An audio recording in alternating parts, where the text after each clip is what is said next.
Today I've got a really great workout on the pentatonic scale that will help you to see the scale in a way that you've probably never seen it before, unless you watch the Brownstone.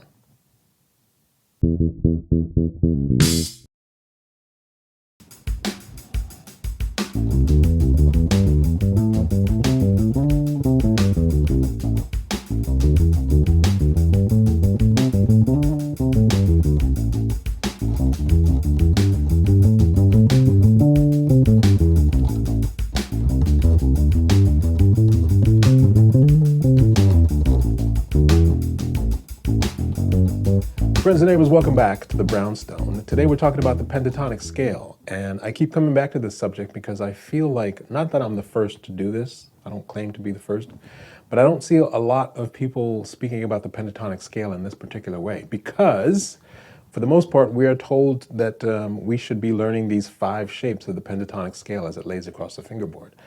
I have a bit of a different theory that just involves understanding one pentatonic scale and its relative, whether it's the major or the minor. Here's what I mean by that. If I'm playing an A minor pentatonic scale,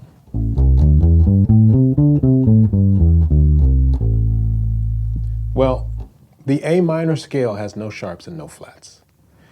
The only other scale that does that in the major category is C major, right? C major has no sharps and no flats.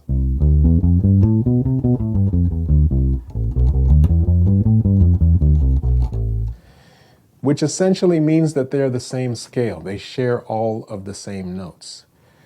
And I'll prove that to you by doing this. Here is a C major pentatonic scale.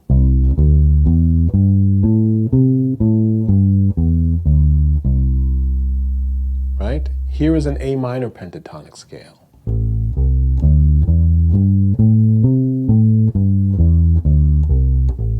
Now, if you don't hear the relationship yet, then check this out. Here is an A minor pentatonic scale where I don't play the A, that first note.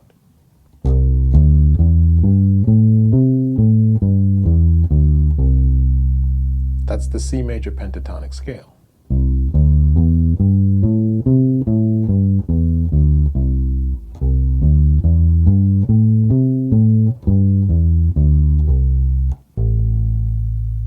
Same thing. So what I demonstrated in the intro was just being able to understand that the relationship between these 2 scales can help you to see where all of these notes can be accessed across the fingerboard.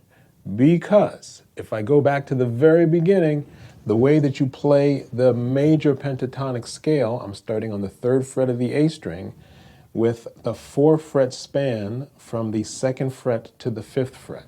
Now, all I'm doing, the fingers that I'm using in order to play the scale are 2nd finger, 4th finger, or 2-4. 1st finger, 4th finger, 1-4.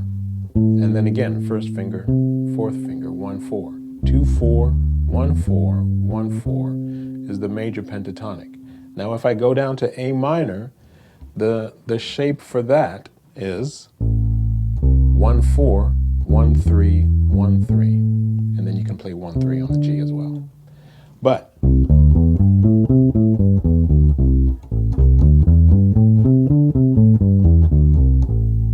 right?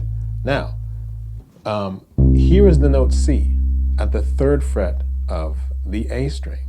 But that note also appears at the 8th fret of the E string, which means I can take this shape of 2-4, 1-4, 1-4, and move it down to the 8th fret of the E string and play 2-4, 1-4, 1-4. So I'm playing the same shape, starting from the same note in a different position, which obviously means I'm playing the same scale. Right? So here's C at the 3rd fret of the A string, so I can play that shape. Here's C at the 8th fret of the E string, so I can play that shape. Now that I'm down at that 8th fret of the E string, I can play the other formation of the major pentatonic scale, which sees the first 3 notes on the same string. So instead of playing, which is in this formation, remember it's 2, 4, and then 1. My second finger on the 8th fret of the E string, going 2, 4, 1. So here, instead of playing this note, which is an E, I can move that down to the 12th fret, the double dot of the E string. So now I've got, basically, if I'm using my 4-fret span, here's 1, here's 3, I skip 4 and I go to 5. So there are a couple of ways that you can play this because it's a bit of a stretch. I can play 1, 3, and then reach down with my little finger and play the 12th fret. Or I can play 1, play that 3, but play it with your second finger. And then that gives you a little bit more room to reach that 12th fret. So that's 1, 3, 5. And then you just go 3, 5 again. And then 3, right?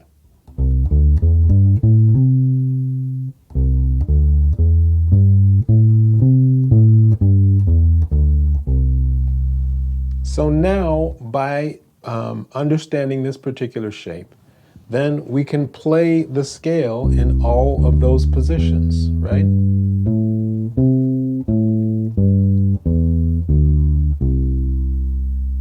So now, check it out. I'm going to play that C major pentatonic scale. But what I'm going to do is I'm going to start from that A at the 5th fret of the E string, which goes like this.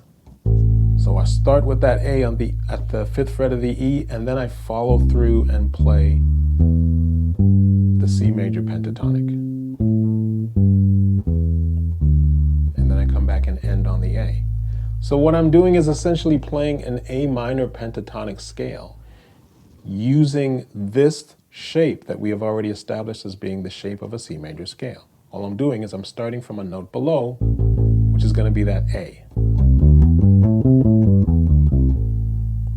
Right? So now you can hear that we have an A minor pentatonic scale.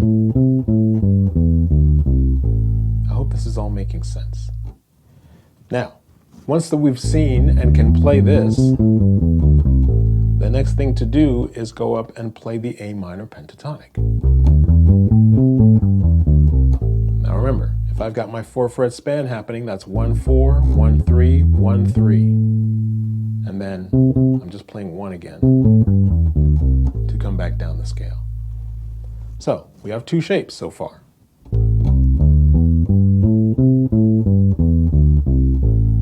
And then, now check it out. Here, I'm going to play that first note, the A, and then I'm going to move down to the other formation of C major that started at the 8th fret of the E string, and then follow through, and then come back down to A. So that shape will look like this.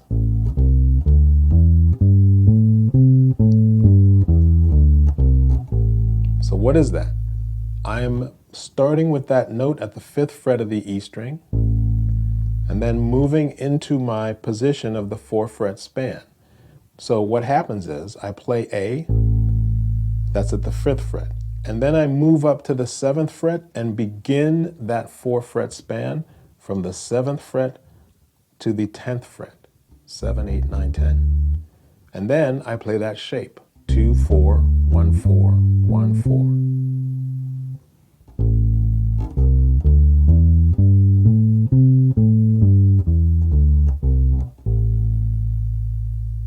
And then finally we finish with that shape where we have the first 3 notes of that C major on the same string. You can play this any way that you like. Once you understand where the notes are in the shape, then whatever feels most comfortable to you will be the way that you play that. Me, I tend to play with this particular idea, understanding that there's going to be a whole bunch of notes happening between the 10th fret and the 12th fret. So what I might do is play that first note, and then make that shift so that when I go down to the 12th fret, I can bring these fingers together, the first finger and the third finger, to make life a little bit easier.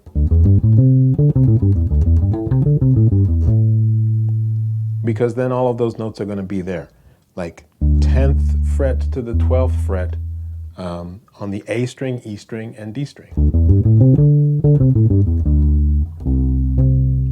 Now hopefully that makes sense. Let's go through all of those shapes together to give you a better understanding of where everything is going to be so that you can access this information anytime you're playing.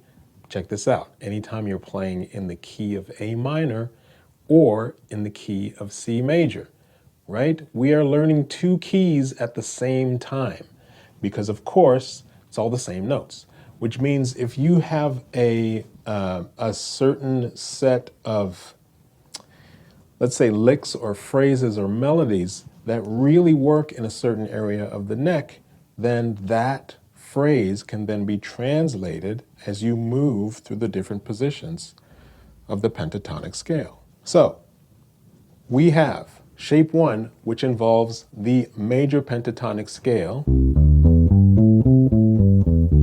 that C major pentatonic scale, starting from the 3rd fret of the A string. But for this position, if we're playing A minor, then all we're going to do is start that C major scale from a note below. By a note below, I mean the 5th fret of the E string, which is the A.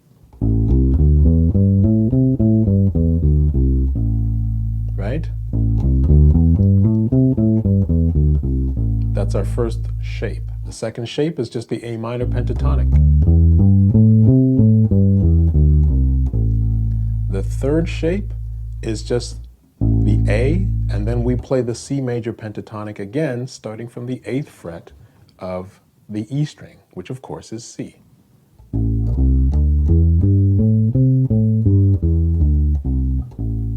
And then finally we end with this 4th shape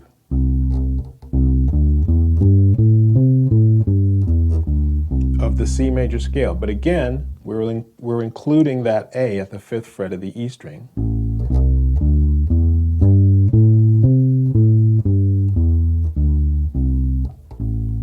And those are the 4 shapes.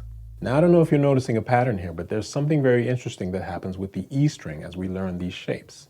And this also could be a good way for you to understand how these shapes work and where everything is on the fretboard. When I start with that first shape, I'm starting with the 5th fret of the E string, which is the note A. That's one note on the E string. When I move down to the next shape, I play 2 notes on the E string, the E and the C. That's my second shape. For the next shape, I play 3 notes on the E string. That's E at the 5th fret, C at the 8th fret, and then D at the 10th fret. So,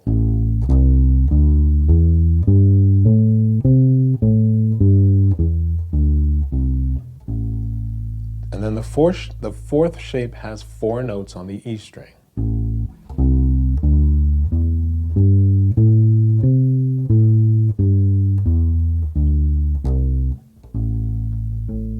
So now, here's the exercise. The exercise is to play from the A as your first note up to the note C. That's your last note, and then you come back down the scale. So, A to C in this position.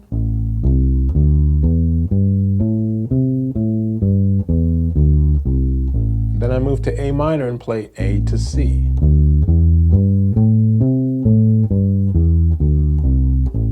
Then I play A to C major up to C, and then come back down. And then finally 4 notes on the E string up to C, and then I come back down. Does that make sense? I'll go through it one more time.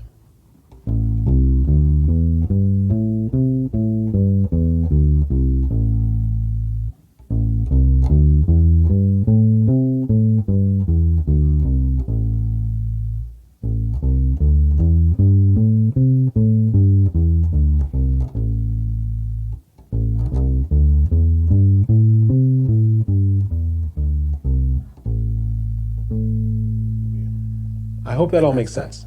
What I would suggest, and I suggest this with all of the lessons on this channel, make your own notes. I do not provide PDFs on this channel. That's not how I learned, and I feel like if I do provide the PDFs, they'll probably just collect dust in a corner somewhere and then you'll never use them. If you make those notes yourself, you made them. And when you write them down, you get a better understanding of exactly where everything is and why these notes are supposed to be where they are. I suggest you make your own notes. I always get requests for PDFs, and I say to you respectfully that I just don't do that. So yes, make those notes. Write them down in shapes or tab or notation or any way that helps you to understand all of these shapes in your own way, right? And that's the lesson. I'm going to leave it there, friends and neighbors. Listen, if you like this lesson, you can click the old like button. Subscribe to the channel if you haven't already. And you can also donate to the channel in a number of ways, and I will leave those links in the description box. This channel has been getting a lot of donations lately, and I'm kind of amazed by that. And I really appreciate all of it. It helps me to bring more of these videos to you so I can take some time to do that. And thank you all so much for being my friend and neighbor. And I will see you in the next video very soon. Peace.